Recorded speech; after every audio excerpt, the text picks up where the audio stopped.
Hey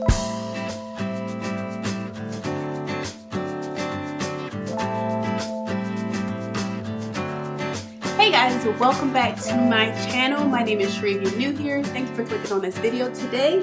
And this is our first video of 2020. I have not recorded a video by myself in like over a month and a half, I believe. Yeah, I think it's been a month and a half because the last video was me and my best friend Nee for last month's December's video. So welcome to 2020. My nails haven't currently made it to 2019, so ignore them if you happen to see them up in, the frame. Don't ignore them. I'll bring them in 2020 later. But yeah, so guys, technically, I'm still homeless. I live with my best friend. I'll be moving in 2 weeks. And yeah, so I just haven't really, been in the filming mood because, staying in somebody else's house and just, yeah. But Married at First Sight is back. So I had to, jump on it. I didn't record last week January 1st, because I totally forgot that it was coming back on. Like, I knew January 1st was the date, but somehow just like something comes back on, and then it hit me, and it was in a group chat. It was like Married at First Sight comes back. Now, last season, we're on season 10 now. Season 9, they were in Charlotte. I used to live in North Carolina, and now I live in the DMV area. And lo and behold, Married at First Sight is in DC. So yeah, I've been getting a little bit of insight on what's been going on in the group chat that I'm in here in the area. So, maybe we'll get a little bit of tea to share. Who knows? But anyway, let's just go ahead and jump into everything. So I took notes because we have a lot of people. Season 10, we have 5 couples in DC, 3 white couples, 2 black couples. Now, let me tell you, when I moved here, I had to adjust to seeing a lot of people that look like me all the time, because in Raleigh and Charlotte, you don't really see that. Like, we see black people, but it's like, really, even the news is different. It covers more of black culture here, so that was really an adjustment. But to see, we're in DC and there's 3 white couples and 2 black couples, I'm like, what's going on? But yeah, so that's what we have. And so we're on episode 2 now. I don't watch the matchmaking specials. I just watch, from episode 1 where they start to get married or whatever, they tell their parents. And we still have not gotten everybody down the aisle yet. So we've gotten 3 couples down the aisle so far. And I really have to take notes for real this season, because I'm not good with people's names. So I don't want this to be a 30-minute video. So I'm going to go ahead and get started. So our first couple is Brandon and Taylor, and that's one of the black couples. She is a research assistant with John Hopkins they have here, and he is a brand ambassador. I don't know really what they do, except for Miss Kitty from Black Ain't Chicago used to be one too. That's the only thing I know about a brand ambassador, but that's what Brandon is. So I'm gonna tell y'all, the group chat that I'm in is lit all day, every day. I can barely keep up, but their initial thoughts was that Brandon was gay.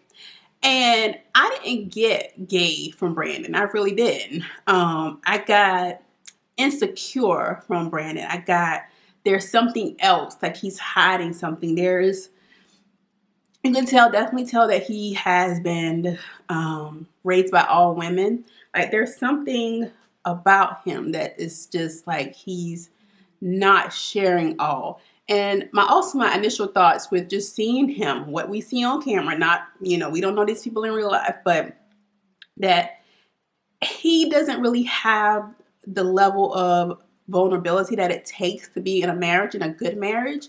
And I don't see him being ready. I still see him in that, the guys you don't want to mess with, what we call fuck boys, stage.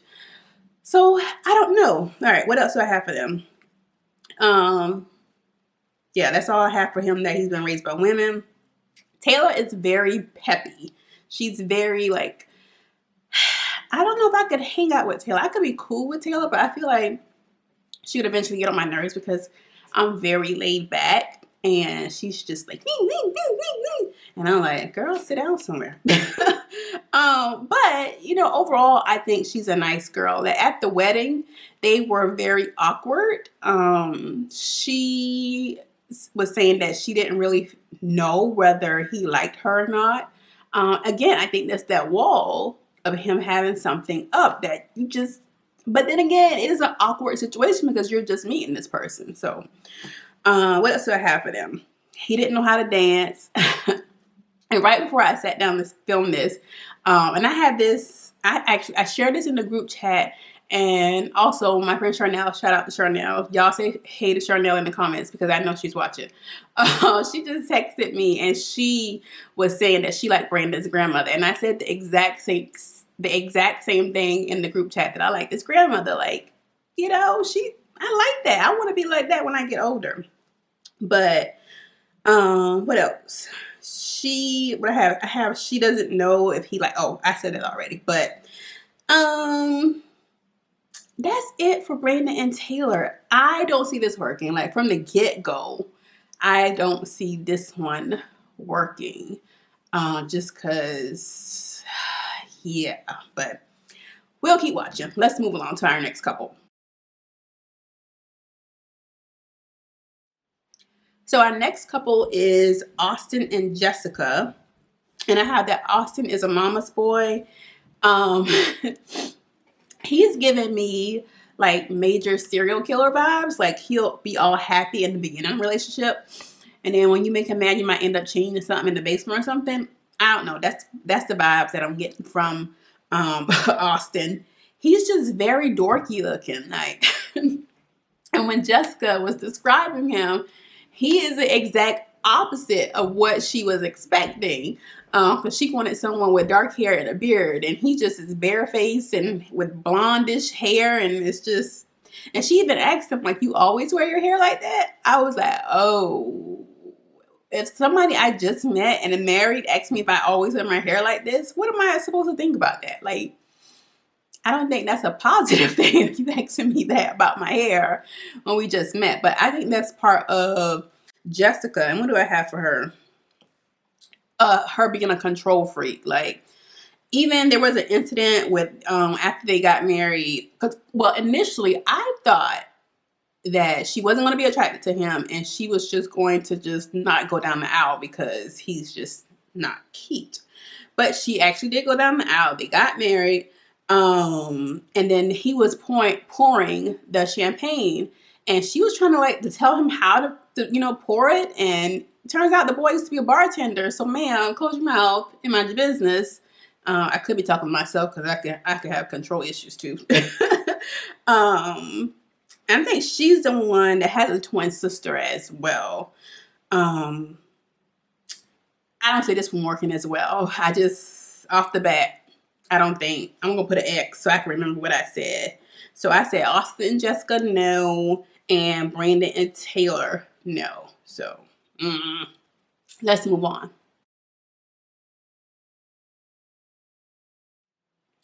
All right, so next we have Derek and Kate, or is it Katie? And I have Derek down for 26. Like, I think it was 2 or 3 couples that were pretty young. That's pretty young to be getting married, but who knows? Nisha got married at 25, so and they're still together. It's been 10. Wait, oh, it's 10 years last year. So yeah, they've been together almost 11 years. So who am I to say when you're supposed to get married? So yeah, Derek, I put down for Derek. He's cute. He has a mole, and I want to put on my face because I'm getting moles on my back. I have moles on my face too, but they're not as big. I have like one that's on my arm that's just suddenly popped up like 2 years ago.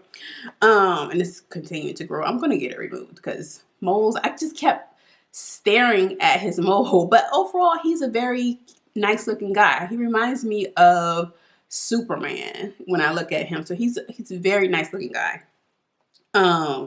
Katie, on the other hand, Um, yeah. She was in a situation where she was in a relationship. The guy didn't want to get married, so they broke up. And now that he found out, and how he found out her business, I don't know, because I thought he was supposed to keep all this woman down low. But apparently they don't, because people just been spreading all the business out in these DC streets. But when he found out, he was like, oh, like they always do, don't do this. He just, if she moves on, then he wants to show back up. Just, sir, bye. So she, I guess they had an emotional connection, and, she was kind of hesitant about going through the process because, the dude came back around. But she actually, went through with everything, and they seemed to be, very attracted to each other. I didn't think he was going to be attracted to her. So that was very surprising. But yeah, they were both attracted to each other. They seemed to have that automatic chemistry. They, out of the 3 couples that we've seen so far, like the least awkward of those couples. But yeah, what else I have? Yeah, so what do you guys think Derek is going to say, when he sees this plan back? Or maybe she'll tell him what she was thinking. If she's smart, like, how should she play this? Should she wait until he sees it on TV? Or should she tell him beforehand? Because either way, he gonna find out. So how is he supposed to feel? And how do you think she should handle this? Like, communicating this to him. Because at this point, she has to tell him. So let me know in the comments what you think about that. Oh, and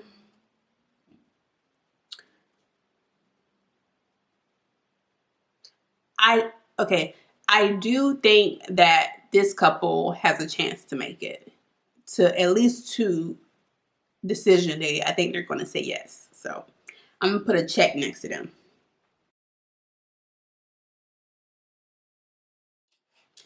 All right, moving on to our last 2 couples who have not gotten married yet, and they are dragging out these 2-hour episodes. Like, and I just thought about it. These episodes didn't used to be 2 hours. They used to be like an hour and maybe 15 minutes. So we have 2 hours because they got so many freaking people.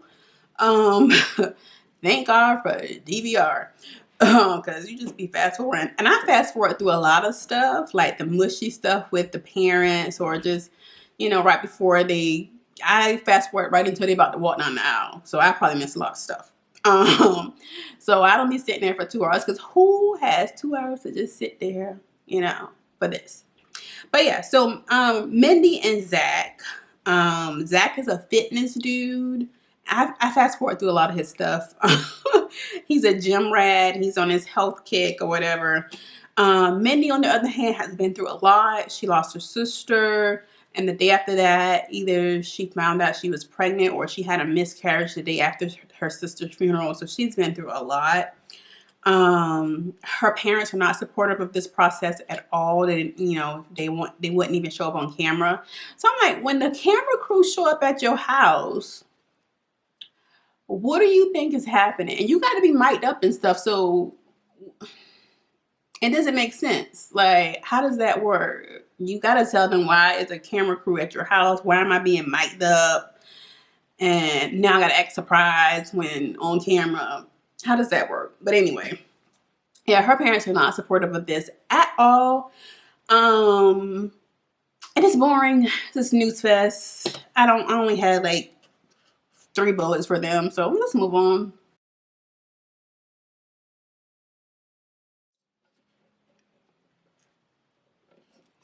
All right. Sorry, I'm smacking a lot because I'm drinking as well in between these couples, because I'm doing a lot of talking and my mouth is juicy overall. That's not important to this story. Anyway, so our last couple is Mika and Michael, and some tea. I just smacked again. The tea in the group chat in the DC area is that this couple is not together. Like, they got their marriage annulled, and that they were just not compatible. And watching the episode back today, I can see why, because I think that Mika is such a control freak. And another girl, she was having on the preview or leading up to next episode, at the end of this episode, we saw her freaking out because her dress was not fitting. And I could see why. I would be upset too, because you want your wedding day to be perfect. And she just was not feeling like a beautiful bride, as you should feel like a beautiful bride on your wedding day. The dress wasn't, fitting her exactly how she wanted it to. And the other girl's dress with Taylor, dress was a little big as well, but that's what happens when you get married in 10 days.